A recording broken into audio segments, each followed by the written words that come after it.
Donc, mesdames et messieurs, bonsoir et bienvenue au Mémorial de la Shoah. Nous poursuivons aujourd'hui notre cycle de rencontres pensées et conçues en partenariat avec Ibuka France pour la 30e commémoration du génocide des Tutsis au Rwanda.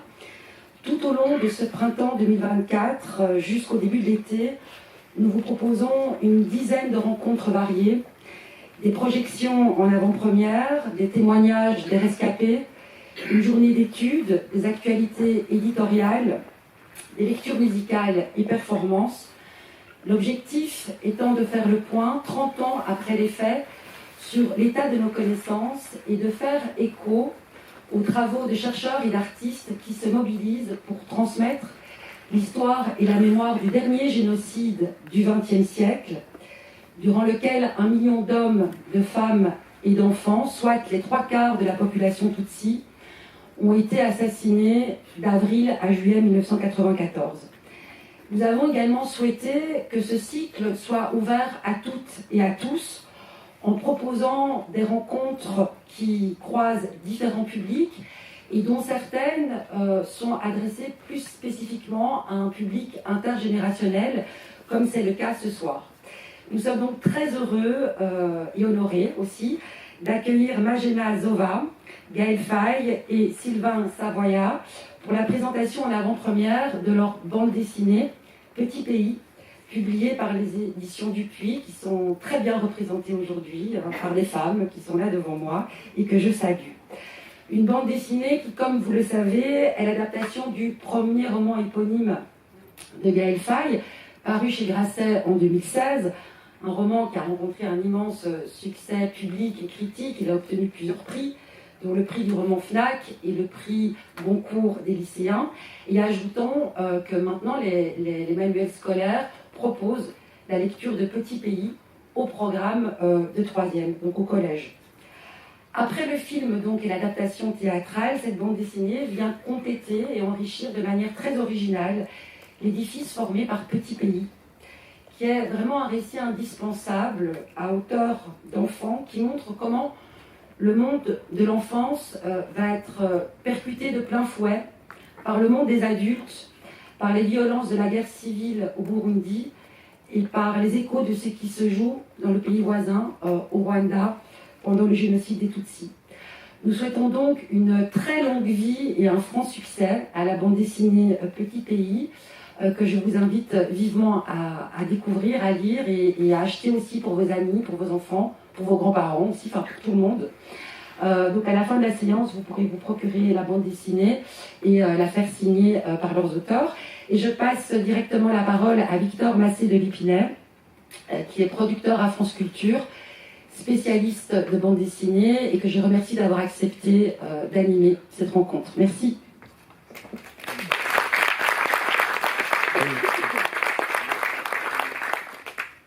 Merci beaucoup Julie, bonsoir à toutes et à tous. Je vais compléter un tout petit peu ce que Julie vient de dire en présentant un peu plus nos invités, et peut-être en particulier les invités de bande dessinée, disons que peut-être vous connaissez moins.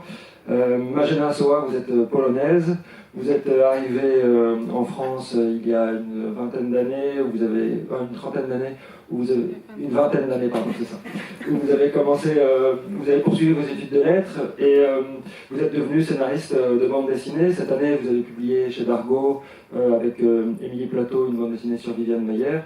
Et surtout, vous avez publié une série chez Dupuis qui s'appelle Marzi, dans laquelle vous racontez votre histoire dans la Pologne au moment de l'effondrement du communisme, quand vous étiez donc petite fille.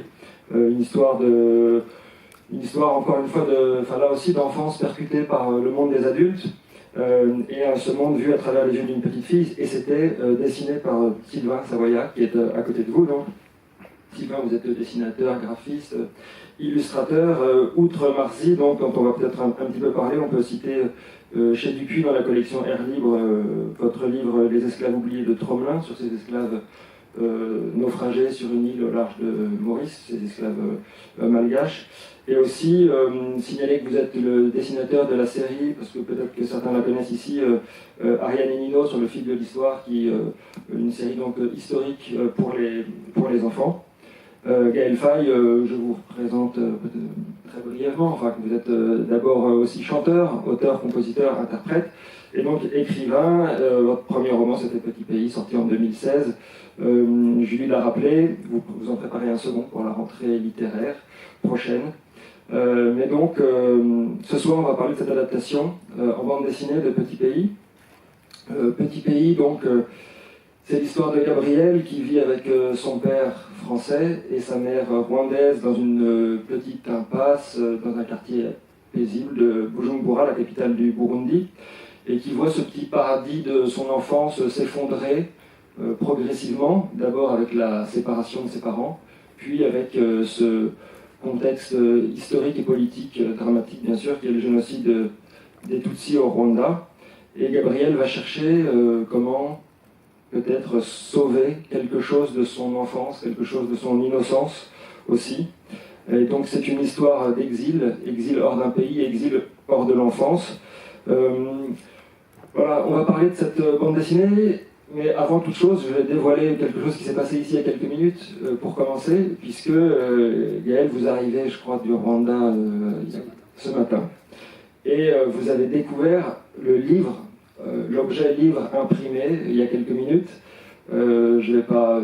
Enfin, c'était un moment assez émouvant auquel j'ai assisté. Est-ce que vous pouvez simplement nous dire un peu quels ont été vos sentiments quand vous avez tenu ce livre, dont vous connaissiez bien sûr les images, vous avez travaillé ensemble, on va expliquer comment, mais c'était la première fois que vous le teniez entre les mains. Oui, bonsoir. Oui, je suis encore sous l'émotion, sous le coup de l'émotion. C'est surtout l'aboutissement d'une rencontre. Je pense qu'on s'est rencontrés en 2017. Ouais, 2017 avec l'idée de cette BD. Et donc j'ai quand même... vous m'avez tenu informé pendant toutes ces années des avancées sur la BD. Je recevais des planches scannées. On a aussi discuté du scénario. Mais c'est sûr qu'avoir l'objet entre les mains et qu'à l'objet en plus, c'est très émouvant. Alors, je voulais commencer peut-être, avant qu'on rentre un peu dans le processus de fabrication, la façon dont vous avez lu cette bande dessinée, Sylvain et Magena, par citer une phrase que j'ai trouvée en relisant Marzi, donc la série que vous avez faite ensemble et que j'ai relue dans les versions intégrales, qui sont dans la même collection Air Libre chez Dupuis. Il y a une phrase en exergue de vous, Sylvain, qui dit ceci: quelles que soient les couleurs de notre enfance, elles ont la particularité de gagner en force et en clarté au fil du temps. Je disais, Petit Pays, c'est d'abord un récit, enfin peut-être pas d'abord, mais en tout cas c'est un récit sur l'enfance, sur la sortie de l'enfance. Qu'est-ce que ça veut dire cette phrase pour vous, enfin peut-être pour chacun d'entre vous, mais peut-être pour vous, Sylvain, pour commencer. Je pense que quand Voilà. Bonsoir. Je pense que quand on est enfant, on ne se rend pas compte justement de cette luminosité, de cette clarté, de ces moments merveilleux qu'on vit. On n'a qu'une envie, c'est de grandir, de pouvoir acquérir plus de liberté, alors que c'est sans doute le moment où on a peut-être le plus de liberté. Et donc je crois que plus tard, quand on jette un regard sur le passé et qu'on retrouve ses souvenirs, qu'on se rappelle de tous ces moments un peu incroyables qu'on a vécu, plein de découvertes et d'aventures, il nous semble vraiment plein de couleurs. Et vous, Magena? Moi, en fait, je ne vais pas me parler de cette citation de Sylvain, mais il y a une autre dans Marzi, mais elle est en polonais, donc en fait, personne ne peut la comprendre. Donc, je peux la traduire parce que ça parle aussi de l'enfance, et c'est un poète polonais qui a écrit ce poème. C'est « L'enfance est comme une monnaie ancienne qui, malgré les faces estompées, gardera toujours un son pur. » Et donc pour moi, c'est ça l'enfance aussi, qu'on la retrouve et qu'on peut, si on replonge dans nos souvenirs, si on les creuse, on peut retrouver la personne qu'on a été. Et Gaël, est-ce que pour vous, c'est d'abord un récit d'enfance. Petit pays, vous êtes d'accord avec ce que j'ai dit? Enfin, je me suis permis de dire que c'était un exil hors d'un pays et hors de l'enfance. C'est bien ça, je ne vous trahis pas? Oui, non, c'est tout à fait ça. Je suis, comme je dis dans Petit pays, j'ai pas été exilé de mon pays, mais de mon enfance. C'est ce que j'ai ressenti en revenant au Burundi des années plus tard. Et donc j'avais cette nostalgie pendant des années, et écrire Petit pays, ça m'a soigné de cette nostalgie d'une certaine façon, parce que j'ai recréé tous ces souvenirs qui s'étaient estompés, qui avaient disparu. Alors, vous pouvez imaginer aussi quelle émotion me traverse, parce que après le roman, d'avoir maintenant des images, d'autant plus que ce ne sont pas n'importe quelles images. Sylvain s'est appuyé sur des documents personnels que je lui ai remis, donc je reconnais beaucoup de cette enfance sous ses traits. Oui, parce qu'on peut préciser que Petit pays n'est pas une autobiographie, c'est un récit de fiction, avec un fond historique réel, connu, politique, comme je le disais, et historique. Et pourtant, Gabriel a des choses de vous. Il a, comme vous, un père français et une mère rwandaise. Et je crois que pour cette bande dessinée, vous avez donné, vous le disiez un petit peu à Sylvain, des photos de famille. Et que peut-être les traits de tel ou tel personnage ressemblent véritablement à des personnes de votre famille. Oui, ce qu'il faut savoir que pour le Burundi, de ces années-là, il y a très peu d'archives, très peu d'images. D'ailleurs, on s'en est rendu compte, même en allant sur Internet, très peu de films, très peu de photos.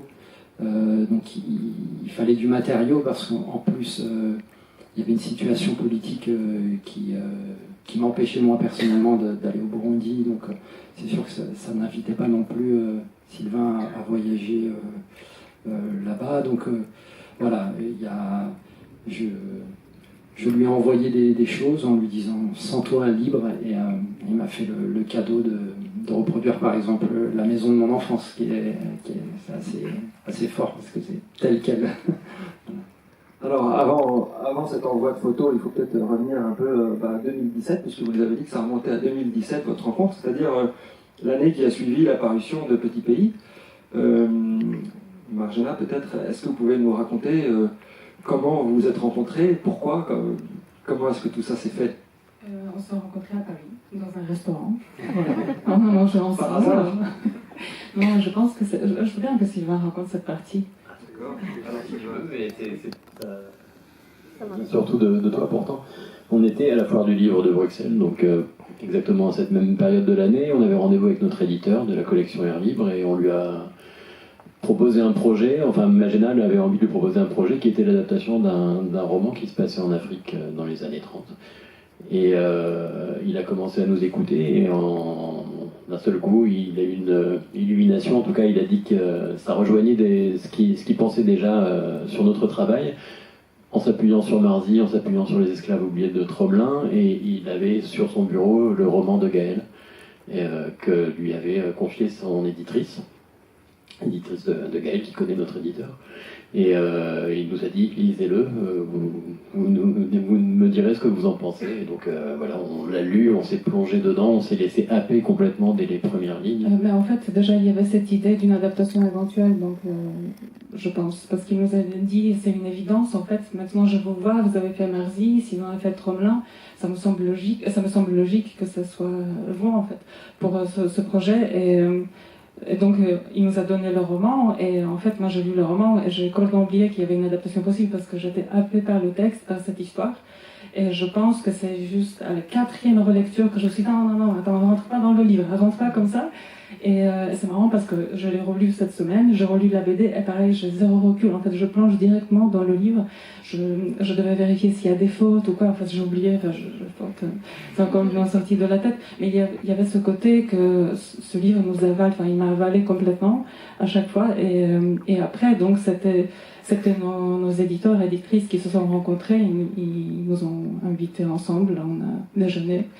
Une sorte de mariage arrangé au départ, mais qui se termine bien. Et donc, la mariée était heureuse, enfin Gaël, vous étiez content de rencontrer. Non, Est-ce que vous connaissiez, d'abord, est-ce que vous, peut-être tout simplement, est-ce que vous étiez un lecteur de bande dessinée, un connaisseur de leur travail, Sylvain et Magena?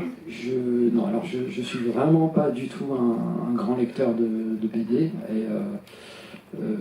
Après, j'aime en lire, mais j'ai une connaissance toute relative. Mais j'avais lu Les Esclaves oubliés de Tremblin qui m'avait beaucoup touché. Et puis ensuite, voilà, j'ai découvert Marzi. Et là, pour moi, c'était évident que, surtout après ce super déjeuner et notre rencontre et comment le courant était passé, c'était évident qu'il pouvait s'emparer de cette histoire. Voilà. Vous avez commencé, je le disais tout à l'heure, je disais que vous étiez chanteur, mais avant même d'être chanteur ou de faire du rap, vous avez d'abord commencé par écrire. L'écriture de textes, de poèmes est devenue, c'est métissé d'une certaine façon avec la musique. Puis c'est devenu, dans votre premier album, Pili Pili sur un croissant beurre, il y a des choses qu'on retrouve dans Petit Pays. Les Petits Pays, maintenant, se métissent. D'abord, il y a eu l'adaptation au cinéma, qui est sortie en 2020. Et maintenant, l'adaptation en bande dessinée. Tout ça, c'est des histoires d'écriture qui se mélangent, qui changent de nature, qui rencontrent d'autres formes d'expression artistique. Ça vous parle, je suppose, aussi, ces façons d'écrire et d'articuler, en l'occurrence, là, images et textes, comme dans vos chansons, comme dans une chanson, on articule texte et musique. Oui, complètement. Et puis, il y a aussi, quand on fait de la musique, les clips qui sont très importants. Donc, non, moi, ça me parle. Et puis, surtout, je pense qu'on a tous je me suis rendu compte que je peux m'exprimer sur un sujet et que j'arrive pas à me faire comprendre d'une certaine façon. Donc, j'essaye de le dire d'une autre, et ça c'est ce que nous permet toutes les différentes possibilités que nous offre l'art. Donc par exemple Pili Pili sur un croissant en beurre, c'est un album qui est à l'intérieur de l'histoire de Petit Pays d'une certaine façon, parce qu'il y a des thématiques qui sont déjà là, et le sentiment que j'ai eu avec cet album, c'est que j'avais pas été assez clair, qu'on n'avait pas compris, que c'était assez flou. Et d'ailleurs, beaucoup de gens m'ont fait ce retour en me disant, après avoir lu Petit Pays, j'ai compris ton album. Voilà.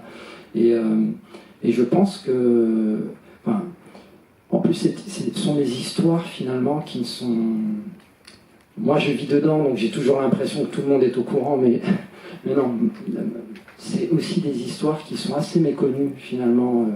Alors le génocide des Tutsis au Rwanda a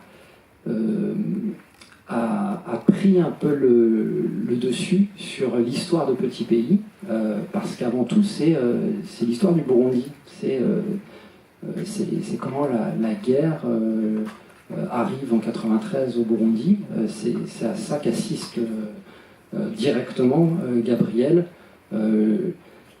Mais voilà, le génocide des Tutsis est un événement tellement immense qu'il a un peu phagocyté cette histoire-là.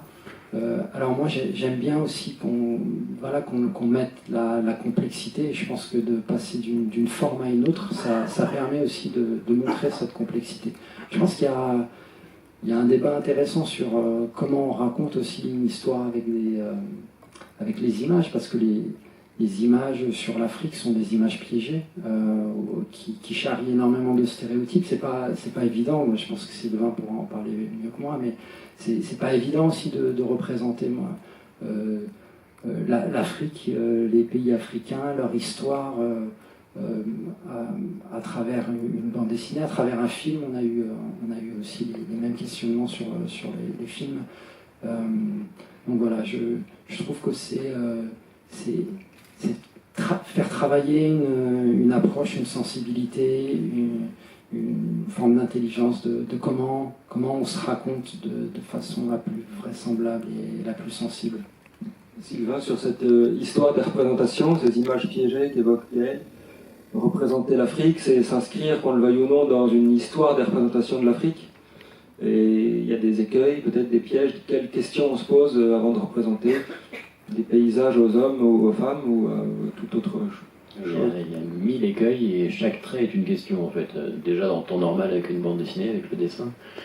Avec cette histoire-là particulièrement, parce qu'en plus elle est chargée d'une histoire personnelle, elle est chargée d'une histoire internationale forte, enfin, voilà, qui touche beaucoup de monde. Et il y avait cette particularité, comme l'a dit Gaël tout à l'heure, qu'on n'est pas allé au Burundi et que je ne me suis pas immergé non plus dans les décors que j'allais mettre en scène. Donc c'était au départ un handicap, je me demandais vraiment comment j'allais pouvoir gérer ça.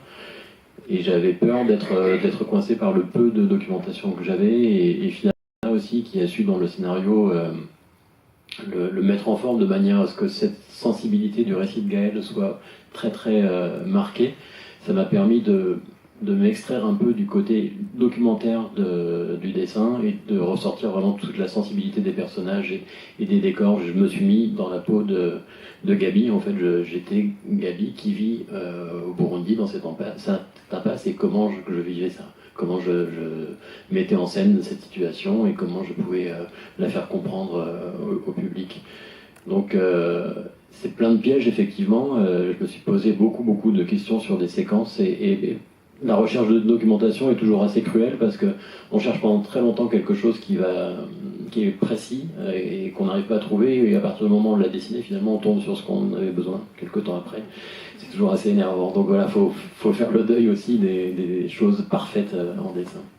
Alors Magena, Sylvain nous disait que vous avez fait d'une certaine façon digérer, c'est pas un joli mot, mais le roman de Gaël pour en faire un scénario de bande dessinée. Vous nous disiez tout à l'heure que la première lecture vous avez happé, la deuxième pareil, la troisième. Il a bien fallu un moment, j'imagine, vous extraire de ce roman et réussir à, je sais pas si c'est le triturer, le désosser, mais pour en faire un scénario de BD, comment est-ce qu'on fait concrètement?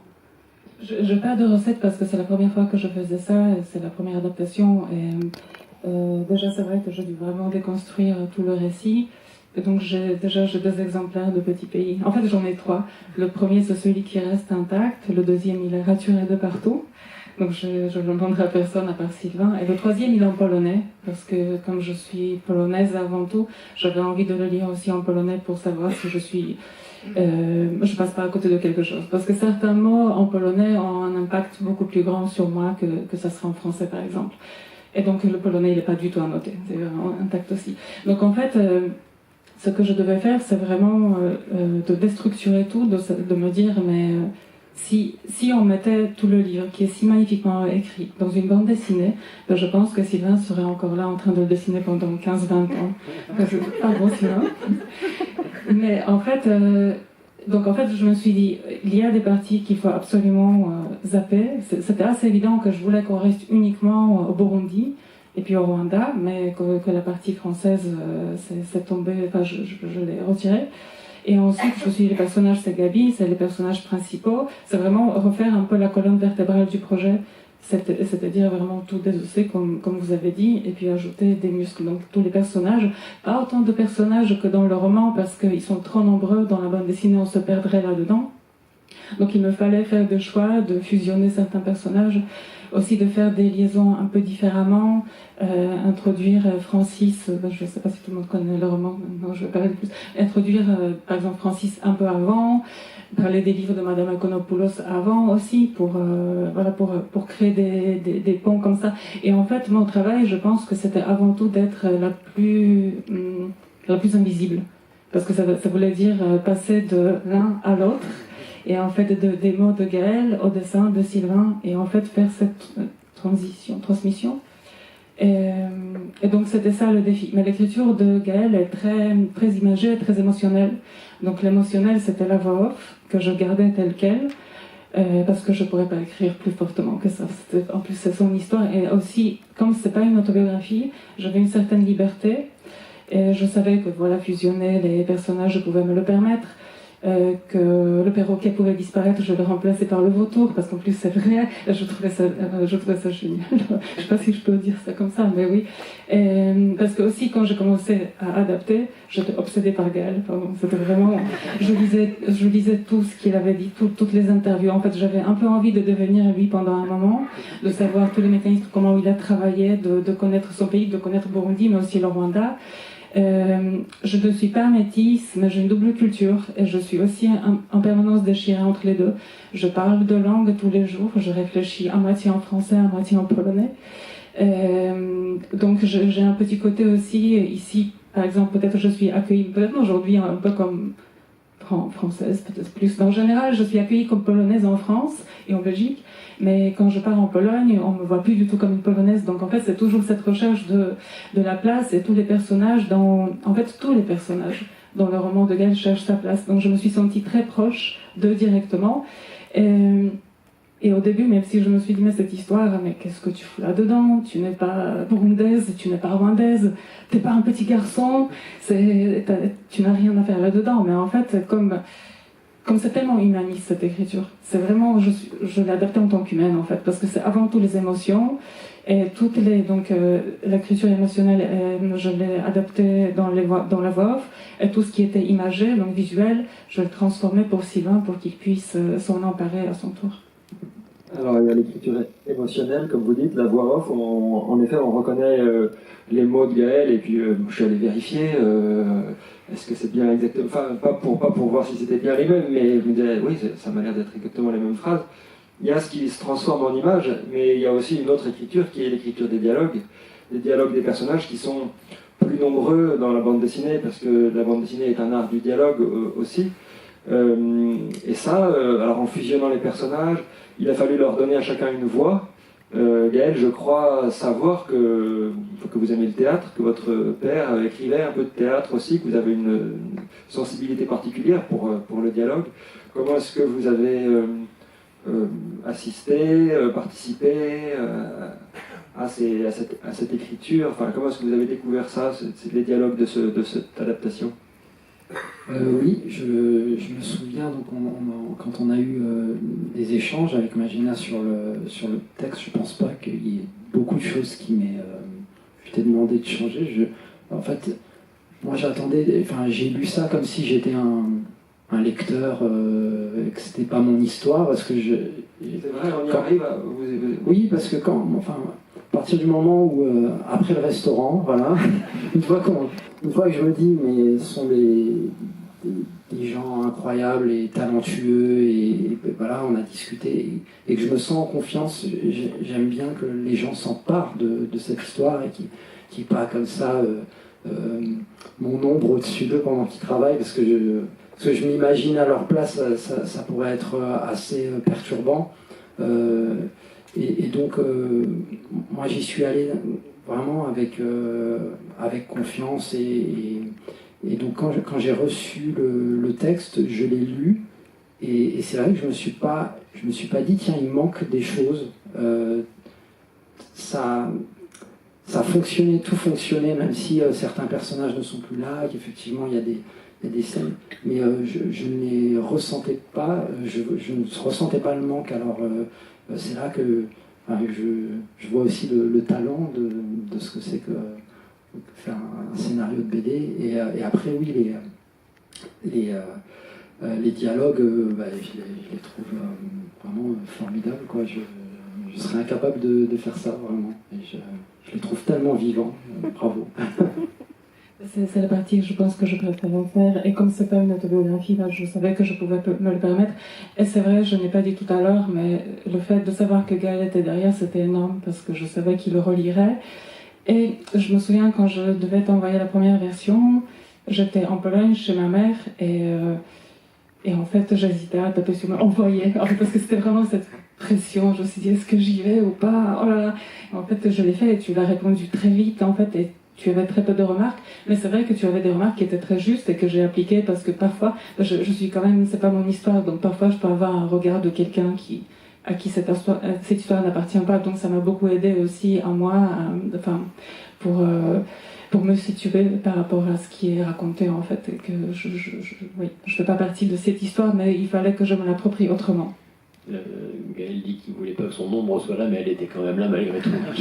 J'avais une pression forte, j'avais les mêmes angoisses au moment de montrer les premiers dessins à Gaël. Et comme vous utilisez le mot ombre et que j'ai la couverture sous les yeux, je me dis que je voulais parler de cette couverture avec vous qui reprend la première jaquette de l'édition de chez Grasset, du roman. Un peu la couleur, et puis ce garçon, Gabi, sur le plongeoir, dans une scène que je vous laisse peut-être raconter, Sylvain, qui est une scène assez extraordinaire, un peu hors du temps dans le roman et dans la bande dessinée, où dans le roman il y a un peu plus il y a des personnages qui ont disparu, les jumeaux, il y a une bande de gamins, donc il y en a qui ont été synthétisés, disons d'une certaine façon. Voilà, mais ces gamins vont se baigner dans une piscine déserte et rentrent sous un ciel d'orage, tout nus dans un taxi. Enfin, c'est une scène très étrange et magnifiquement rendue, je trouve, dans la bande dessinée, par les couleurs, par la lumière, le sentiment d'étrangeté. Mais avant qu'on parle de la scène, peut-être la couverture, Sylvain, est-ce que vous pouvez nous raconter si c'est vous qui l'avez pensée et comment est-ce qu'elle a été pensée ? Oui, alors généralement quand on fait un album de bande dessinée et qu'on décide de faire une couverture, on la fait à la fin, après avoir bien digéré l'album, après avoir travaillé sur l'univers pendant un bon moment. Et là, il s'est trouvé que j'ai fait la couverture quasiment tout de suite, peut-être même avant même de faire les premières pages, je pense. Et quand j'ai lu le roman de Gaël, j'ai eu la même sensation, forcément, de cette bulle de respiration incroyable avec ce passage qui est vraiment magique. C'est un moment très fort entre les différents protagonistes, entre cette bande de copains. Un moment où il y a une bascule aussi dans l'esprit de Gabi, le personnage principal. Et ça se fait avec beaucoup de douceur aussi, et dans un univers complètement fantasmagorique, justement dans cette piscine sur le haut d'une colline, dans une université, alors que l'orage commence, que la pluie se met à tomber, ils sont là tout nus en train de sauter dans l'eau alors que la pluie tombe très fort avec la lumière du soleil qui est en train de se coucher. Donc il y avait vraiment que des images fortes qui me venaient en lisant ce roman, et j'avais très très envie d'arriver à cette scène. Je me suis empêché de la dessiner avant les autres, donc voilà, j'ai attendu d'y arriver vraiment pour la dessiner, et ça a été un vrai moment de plaisir de la faire. Donc je pense que ça s'est ressenti, cette envie, quand j'ai dessiné la couverture. J'avais envie d'une couverture simple, les couleurs du roman initial me plaisaient beaucoup et correspondaient un peu aussi à ce que j'avais fait avant avec Les Esclaves oubliés de Tromelin, ce bleu un peu particulier.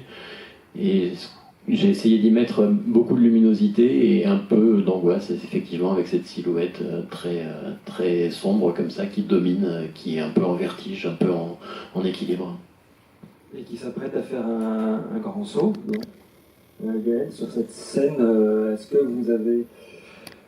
Enfin, la façon dont vous l'avez écrite et la façon dont vous l'avez découverte, mise en image, je prends cette scène comme exemple un peu de ce que ça fait de voir ces mots transformés en images, parce que c'est une scène aussi où il y a peu de paroles dans la bande dessinée. Résultat, ça passe beaucoup par l'image.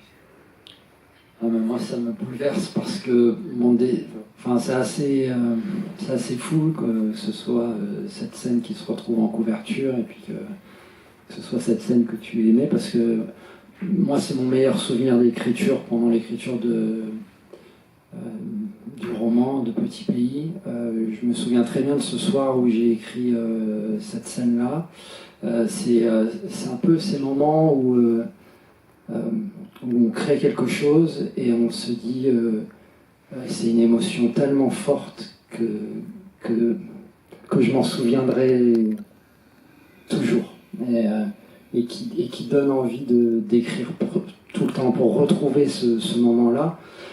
J'écoutais une chanson de Geoffrey Oriema qui s'appelait Macambo, parce que j'avançais dans le roman et j'avais je savais où je voulais aller, mais il me manquait un peu de corps, un peu de chair, d'accompagner mes personnages. Et comme je parlais de nostalgie, j'avais aussi des nostalgies de certains moments avec des copains quand j'étais petit.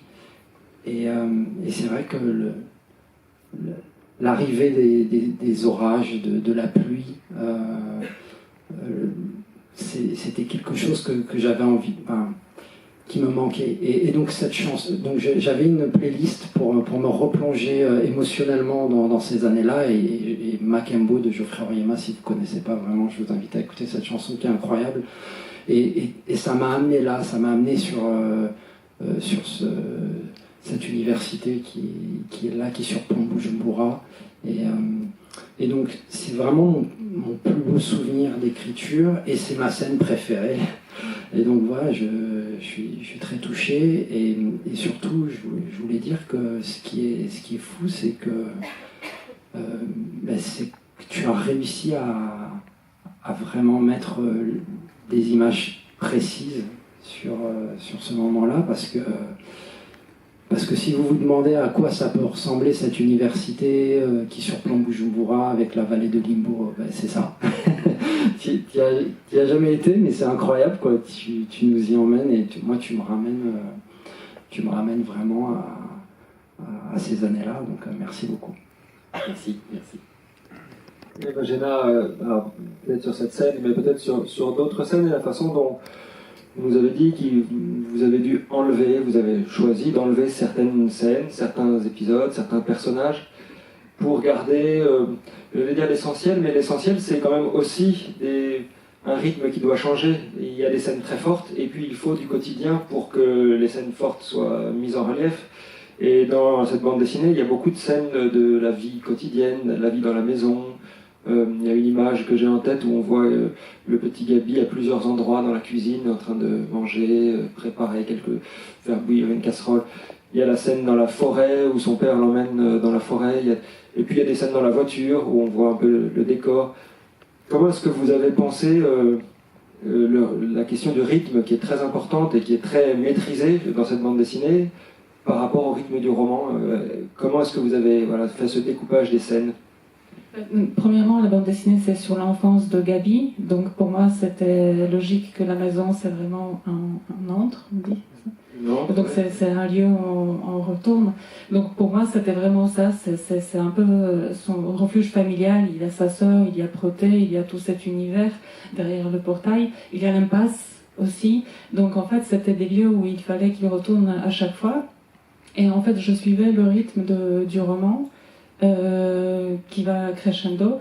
Je pense que c'était surtout à Sylvain après de découper les scènes, parce que moi je faisais juste des scènes, je disais là ça se passe à la maison, et après là ils vont à la poste, ils vont faire ça, c'est ça qui va se passer. Ce que dit Magena, c'est que la manière dont elle a travaillé, c'est qu'elle a décomposé entièrement le roman, mais vraiment décomposé presque en particules, qu'elle a décrit toutes les scènes, les morceaux de séquences, les phrases importantes, les personnages sur tout un tas de post-it. Ça avait rempli un mur complet avec des indications dans tous les sens. On aurait dit une enquête du FBI, en fait. Ça ressemblait à ça. Et ça a été vraiment un gros travail de déconstruction et de reconstruction. Après, dans les détails, donc je disais pas à Sylvain, voilà, dans cette page-là, il y a ça. En fait, je disais pas par case. Par page, oui, parce que je pense que je fais un découpage succinct pour que tu saches combien de pages il y aurait, comme on avait quand même une limitation. Si, je l'ai fait. Ça m'est pas oublié, c'est pas grave. On va tout à fait d'accord, on discutait après. Vous communiquiez beaucoup Pas assez apparemment. Non, mais je veux dire, tu avançais, tu lui envoyais des idées, ou bien tu as attendu d'abord de... J'ai voulu tout avoir. D'accord. Oui, c'est comme ça que je travaille pour la plupart des projets. Et comme Sylvain connaissait le roman, parce que c'est pas une surprise de pas ça allait parler, comme pour personne en fait. Et donc non, j'ai tout envoyé d'un coup, je pense. Oui. Attends, c'est comme ça commence à remonter. Mais vous avez découvert les planches de Sylvain au fur et à mesure? Oui, bien sûr, oui. Oui, même avant qu'elle soit finie, parce que quand je fais un storyboard assez précis, à chaque fois on en discute, je lui montre déjà pour savoir si elle est d'accord, si il est bien lisible, si elle le comprend parfaitement. C'est la première lectrice Magena tout au long du processus de création. Alors il y a cette ombre sur la couverture, il y a une autre ombre qui plane évidemment tout le long du roman et de la bande dessinée, c'est bien sûr la montée de la violence, d'abord au Burundi, puis au Rwanda. Je pense que beaucoup d'entre vous ont lu le roman, mais et bien sûr ce génocide des Tutsis au Rwanda qui vient percuter complètement l'histoire et qui a pris une place folle, forcément, vous le disiez tout à l'heure, Gaël. Une question toute simple, Sylvain, peut-être d'abord, c'est quelle question on se pose quand il s'agit de... Enfin, Gaël, vous l'avez écrit, mais Sylvain, il faut dessiner ça. Alors, il y a eu beaucoup de dessinateurs qui ont parlé de la façon de dessiner l'horreur, de mettre à distance. On peut penser à Spiegelman, on peut penser à d'autres. Quelles questions vous vous êtes posées pour faire ces images parce qu'il y a des images de violence, des images difficilement soutenables. C'est toujours le plus compliqué, effectivement. Heureusement, c'est une petite partie dans l'album. C'était très difficile parce que c'était un fait réel, parce que je savais qu'il y avait des gens de toutes sortes qui allaient le lire, des gens qui sont touchés de près ou de loin par ce drame. Et le mettre en image, c'est vraiment fixer quelque chose de définitivement. Dans un roman, quand on dit une phrase, ça reste une allégorie quelque part dans le cerveau, chacun se fait sa propre image. On peut demander à 10 lecteurs différents, ils auront tous une image différente. Une fois qu'on le fixe en dessin, en bande dessinée, il faut vraiment choisir la bonne image. C'était très difficile, je me suis posé beaucoup de questions, j'ai regardé beaucoup de documentaires, de films, d'images d'archives, de journaux de l'époque. Et j'ai essayé de faire ça de manière assez froide, telle que ça l'est en fait. De ne pas y mettre de sensationnalisme, de ne pas faire de belles images avec ça, de ne pas être dans le côté action, mais d'être dans des plans qui font peut-être plutôt ressentir la peur, la terreur que ça peut inspirer de vivre un événement comme ça, plutôt que d'être dans des images très sanglantes ou très sensationnelles. Ouais. Marjana et Gaël, comment est-ce que vous avez découvert, vous, ces images que Sylvain avait faites? Moi, je voyais au fur et à mesure qu'on prenait ces décisions un peu ensemble aussi, et on pensait aussi au public à qui on s'adressait, parce qu'on voulait aussi protéger. Les mots sont très forts aussi, en fait, parfois ils se suffisent. Oui, c'est ça. Le texte est déjà tellement fort, il y a beaucoup de textes off en général dans ces séquences-là, et notamment avec le retour de la mère de Gabi, quand elle est récupérée et qu'elle revient au Burundi, après ce qu'elle a vécu, elle raconte tout ce qu'elle a vu en tant que témoin proche, direct, comment elle a vécu la destruction de sa famille et de son univers. Et elle est désincarnée, c'est une enveloppe qui est quasiment vidée de ses émotions, tellement c'est insupportable ce qu'elle a vécu. Et du coup, j'avais pas besoin de faire des images qui soient trop fortes, trop évocatrices en tout cas, parce qu'il fallait rester dans ce côté clinique quand elle raconte ce moment-là qui est abominable. Et je pense que voilà, avec le texte, il n'y a pas besoin d'en rajouter beaucoup. Au début, il y a donc cette mère qui essaie de protéger Gabi, qui lui dit « T'es pas revenu avec le chauffeur de l'école ?» Et donc, où elle se fâche contre Michel, son compagnon. Et en fait, à la fin, il n'y a plus personne pour la protéger même, et c'est impossible en fait. Donc on voit ça à travers elle, et je pense que c'est extrêmement fort. Oui, je trouve que effectivement le texte et l'image fonctionnent vraiment incroyablement bien, mais pour moi cette partie-là, je dis chapeau parce que je pense qu'effectivement ça doit pas être facile de dessiner ce moment-là. Ce que j'ai ressenti en découvrant ces planches, c'est qu'il y a une forme de pudeur, mais en même temps il y a quelque chose de documentaire. Et je pense que c'est ce qu'il fallait. C'est-à-dire, on ne peut pas non plus... Alors, moi, je m'en sors moi, je suis un peu plus lâche dans le roman. Je fais beaucoup d'ellipses. Mais voilà, comme tu disais, effectivement, avec les mots, on peut contourner.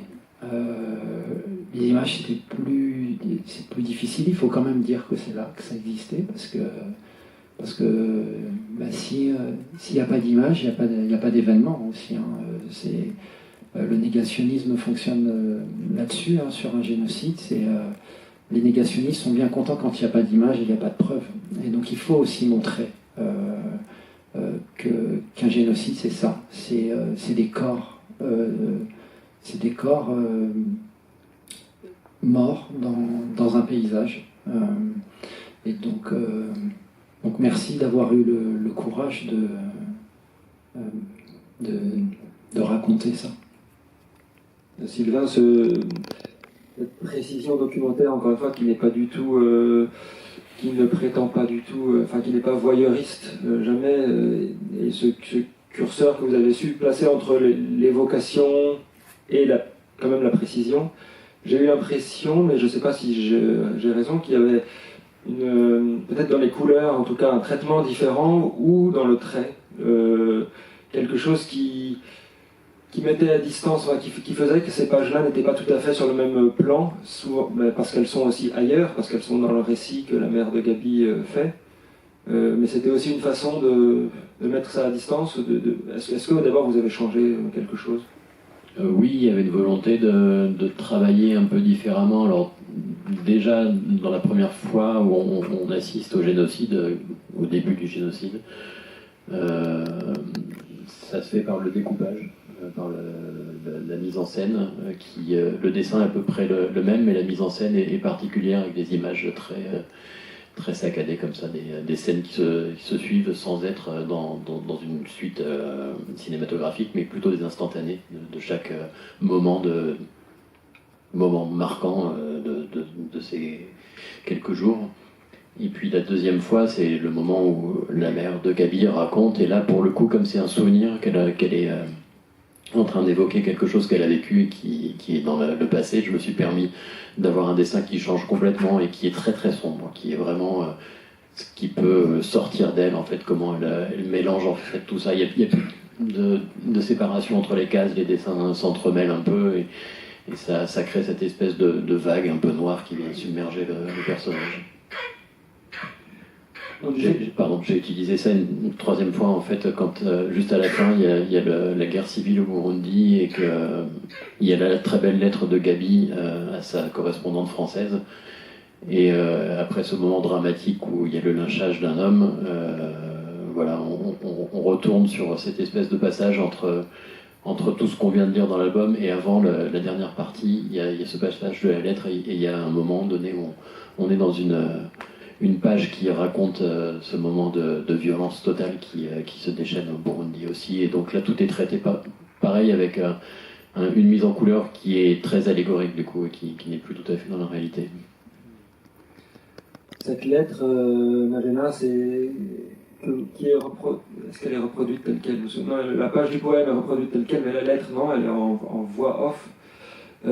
C'est cette écriture sentimentale dont vous parliez. Émotionnelle, pardon. Écriture émotionnelle, c'est beaucoup mieux. C'est vraiment étonnant la façon dont vous avez su garder les mots de Gaël et articuler des séquences, et quelquefois des séquences muettes. Je pense aussi à cette. Je sais que vous l'avez beaucoup aimé, Magena, mais cette séquence où on voit la mère de Gaby revenir, qui est décrite dans le roman, la façon dont Gaby la voit arriver. Et en 3 images, Sylvain a su 3 images qui sont la première sur ses chevilles, la deuxième sur son bassin et ses mains, la troisième sur le haut de son corps, pas encore son visage. Une femme en haillons qui revient, et il y a ce choc visuel. Quelquefois des mots, quelquefois l'image, et toujours au service de la force de ces choses qui restent en tête. J'ai pas vraiment de questions en vous disant ça, je m'en rends compte, mais c'est vraiment ce que je pense que vous avez réussi à faire. Comment est-ce que, peut-être vous pouvez nous parler de cette séquence-là, ou de... Oui, je peux parler de cette séquence-là, mais je peux parler aussi d'une autre, si c'est pas un problème. Oui. En fait, parce qu'il y a une autre séquence que je me dis, c'est vrai que celle-là est forte aussi, et bravo Sylvain, vraiment. Mais il y a une autre qui est... il y en a énormément, comme dans le roman, en fait. Je pense que... Oui, bon, mais voilà, il y a une autre séquence, c'est quand Gino va chercher Gabi pour lui dire qu'il y a quelque chose de grave qui s'est passé, vient dans le combi, et en fait, donc, malgré les villes mortes, Gabi le suit dans la voiture, ils ouvrent la portière et on découvre Armand qui est en pleurs, qui est en sang, qui est complètement hagard. Et là, quand j'ai relu la bande dessinée il y a quelques jours, et le roman aussi, c'est pareillement fort, je trouve. C'est une image qui m'arrache le cœur parce que un petit garçon n'a pas à vivre ça. On apprend en ce moment-là que son père est mort, en fait, il a été tué dans une embuscade. Et pour moi, cette image, quand je la vois, je trouve que c'est exactement le roman, en fait, alors qu'il n'y a quasi pas de moi à ce moment-là, en fait. Et il y a beaucoup de moments aussi déchirants dans ce livre, aussi dans ce bande dessinée, je trouve. Je ne sais pas en parler plus, mais vraiment voir ce gamin, je me dis, wow, c'est vraiment, il n'a pas à vivre ça, en fait. Je pense que en fait, c'est pour ça qu'on a eu envie de travailler sur ce roman, et pour ça sans doute qu'on s'est si bien entendu dès la première fois, c'est qu'on a senti qu'il y avait une sensibilité commune qui pouvait faire passer la sensibilité du roman à la sensibilité de la bande dessinée, et qu'on n'allait pas trahir ce qu'il y avait au départ. Oui, on va passer peut-être aux questions du public pour quelques minutes, une douzaine de minutes. Julie va passer le micro. Voilà. Est-ce qu'il y a des questions? Ah, je vous en prie. Bonjour, moi je voulais poser une question à Sylvain parce que je suis illustratrice et ça m'intéresse beaucoup de savoir quelle méthode vous avez pour faire les planches. Vous travaillez comment, quelle méthode, est-ce que c'est par étapes et avec c'est du numérique ou pas C'est un mélange de tout, en fait. C'est beaucoup d'étapes dans une bande dessinée. Alors bien sûr, il y a toute l'étape du scénario dont je ne parle pas ici. Mais au niveau du dessin, c'est après la recherche, c'est le découpage, le storyboard, en fait, qui est vraiment, pour moi, la partie la plus intéressante du travail, parce que c'est le moment où on fait la mise en scène. C'est vraiment le moment où on va créer tout, qu'on choisit l'emplacement des personnages, le décor, la suite des cases, chaque case qui va être importante, pourquoi celle-là et pas une autre. Donc c'est énormément de questions et c'est passionnant. Donc ça c'est ce qui me plaît le plus et j'y accorde beaucoup d'importance. Après je fais un crayonné, mais numérique, sur iPad, parce que je travaille comme ça depuis que j'anime la série Le fil de l'histoire raconté par Ariane et Nino. Avant je travaillais au crayon, mais le fait de travailler au numérique permet de retoucher beaucoup. Et une fois que je suis satisfait, il faut que j'arrête à un moment donné, donc je le dis, il faut que je sois satisfait là.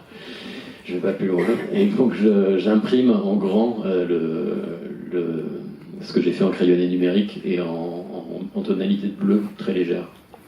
Ce qui me permet après d'ancrer, imprimer sur un papier assez épais, ce qui me permet de l'ancrer de manière traditionnelle avec pinceau, plume et encre de Chine, et d'avoir des originaux que je ne vais pas gommer parce que le bleu ne passe pas au scanner et ça me permet de garder des noirs qui seront bien noirs.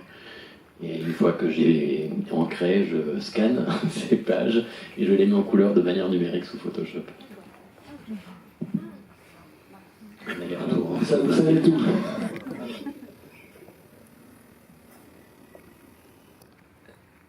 Est-ce qu'il y a une autre question?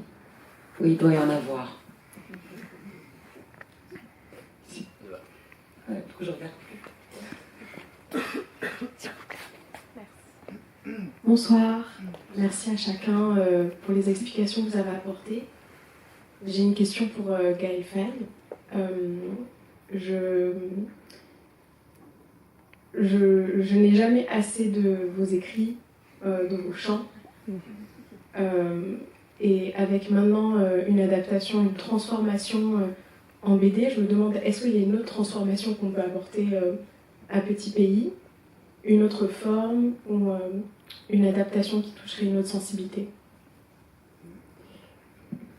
Merci.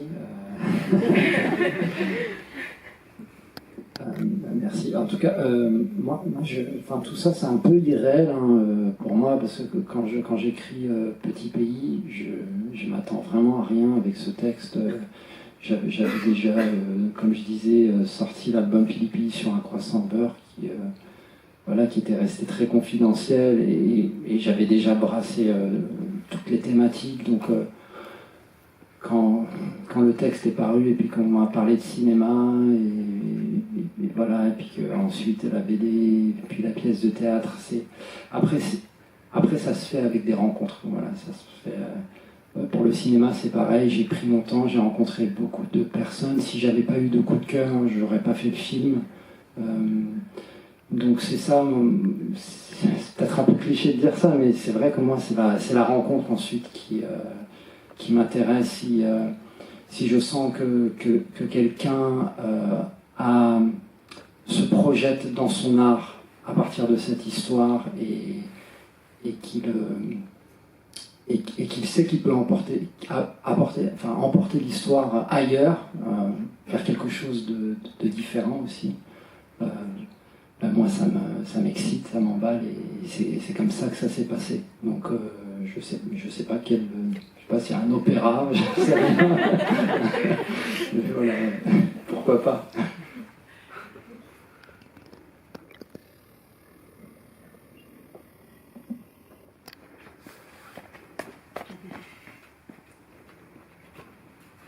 Merci Julie. Merci à tous les quatre. En tout cas, ça donne très envie de le découvrir. Moi, j'aurais une question. Vous avez dit que vous êtes rencontrés en 2017. On est en avril 2024. Je voulais juste savoir quel était le temps pour écrire, justement, pour scénariser tout ça, et quel est le temps de l'illustration. Vous pouvez répondre, il y a eu le Covid, c'est un peu compliqué. Bon, alors, effectivement, c'est un peu moi le responsable. Alors, il y a eu le temps d'écriture, quand même, au tout début. Et puis, il se trouve que je suis parti sur plusieurs projets en même temps, dont le projet du fil de l'histoire, et qui est un projet d'une d'ampleur pour apporter la connaissance de l'histoire aux enfants. Et donc, on était très motivés aussi sur ce projet-là. Et le temps que Magéna écrive le scénario, je me suis engagé sur cette collection. Et j'ai fait beaucoup de pages et beaucoup d'albums, et puis j'ai fait des allers-retours entre les deux. Mais l'immersion dans Petit Pays n'était pas simple du fait de la recherche de documentation, du fait de l'exigence que je m'étais fixée au niveau dessin qui dépassait un peu ce que j'avais fait avant. Donc il y a eu pas mal de travail en amont avant que les planches puissent vraiment être au niveau que j'avais envie qu'elles soient. Donc voilà, c'est le temps du dessin est incompressible, c'est long le dessin, c'est quelque chose de terrible. Et j'ai fait 30 tomes du fil de l'histoire et un tome de Petit Pays sur ces quelques années. Vous pouvez passer le micro, monsieur derrière. Il faudra que vous appuyiez pour que ce soit vert. D'accord. Oui. Je mets toujours un peu de temps à comprendre. Ouais.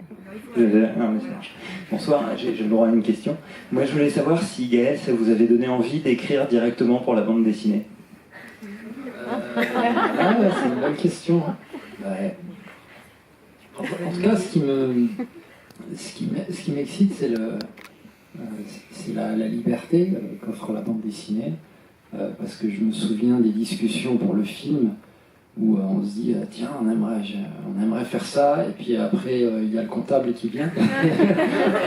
et ça, c'est ça que je trouve extraordinaire. Par exemple, juste après la scène de la piscine, il y a un cheval qui passe dans les phares du taxi, et ça, je me souviens que j'avais envie de ça pour le film, et que c'était vraiment pas possible, ça coûtait vraiment trop cher.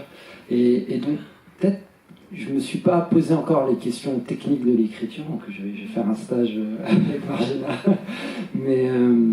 Mais par contre, oui, la liberté que ça offre, pourquoi pas. Ouais.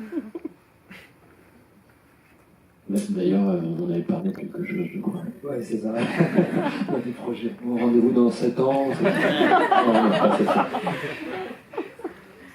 Une autre question. Et puis madame. Pour revenir justement un petit peu sur le lien avec le film, Sylvain, est-ce que vous n'aviez pas peur qu'il y ait dans le storyboard, une redite justement avec les choix qui avaient été faits déjà sur le storyboard du film, les plans qui avaient été pensés pour le film? Comment vous avez su vous détacher de ce qui avait été fait pour proposer quelque chose d'original? Après la première angoisse de montrer mes planches à Gaël, La deuxième angoisse, c'était d'aller assister à l'avant-première avec lui et de découvrir ce film. Alors je pensais qu'on aurait beaucoup plus avancé sur la bande dessinée quand le film est sorti. Et c'est vrai que ça a été un moment de questionnement. Je ne savais pas du tout à quoi allait ressembler le film. Je n'avais pas suivi du tout le travail dessus. Et donc je l'ai découvert vraiment comme un spectateur lambda. Avec donc cette peur de me dire que ça allait être pareil que ce qu'on avait mis en scène, que les plans allaient être meilleurs, que tout allait être formidable. Et il se trouve que le film est formidable, c'est vraiment un très bon film, mais le point de vue n'est pas tout à fait le même, les partis pris sont pas exactement les mêmes. Et l'histoire de Gaël et de Gabi est assez riche pour que justement on puisse en retirer des visions différentes et des mises en scène différentes. Et sortant du film, j'étais vraiment rassuré et détendu parce que je savais qu'on faisait quelque chose qui était avec un autre regard.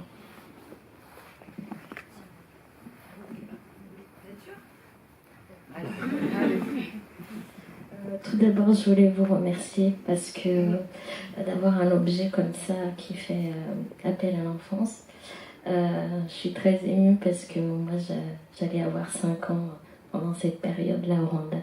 Donc je vais être très curieuse de découvrir les images et puis de savoir à quel âge en fait on peut découvrir cette bande dessinée. Est-ce que les plus petits, enfin à partir de quel âge? Et puis est-ce qu'on a imaginé l'histoire de Gabriel, ce qu'aurait pu être si Gabriel aurait été au Rwanda à ce moment-là, quelle aurait pu être l'histoire? Ce sera peut-être l'objet du prochain roman, je sais pas. Ouais, mais pour l'âge, moi je sais que pour le roman, on me posait souvent la question et c'est difficile à dire, ça dépend aussi de la maturité de chaque enfant. Moi j'ai 2 filles et je sais que l'aînée était plus mature au même âge que la cadette, donc ça dépend, mais bon, en général, quand même autour de 12-13 ans, je pense que ça... Oui, ça me semble plutôt bien. J'ai fait attention parce que je savais que le roman était lu en milieu scolaire, qu'il était conseillé. Et j'ai fait attention à ne pas mettre d'images qui soient trop choquantes non plus, qui soient trop problématiques. Il y en a forcément, puisqu'on parle quand même d'une violence extrême, mais voilà, j'ai été avec, comme tu le disais tout à l'heure, avec une certaine pudeur dans les images. Donc je pense qu'on peut le lire étant enfant, oui, pas trop jeune, mais étant enfant quand même. Et puis bon, quand je vois les mangas, c'est quand même assez violent. On va prendre une dernière question avant de vous proposer le livre. On passe au livre alors. Je pense que les gens sont impatients d'avoir.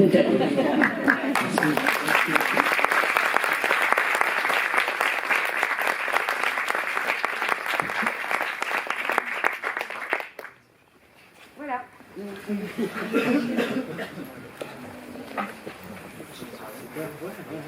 Et le fait signer évidemment par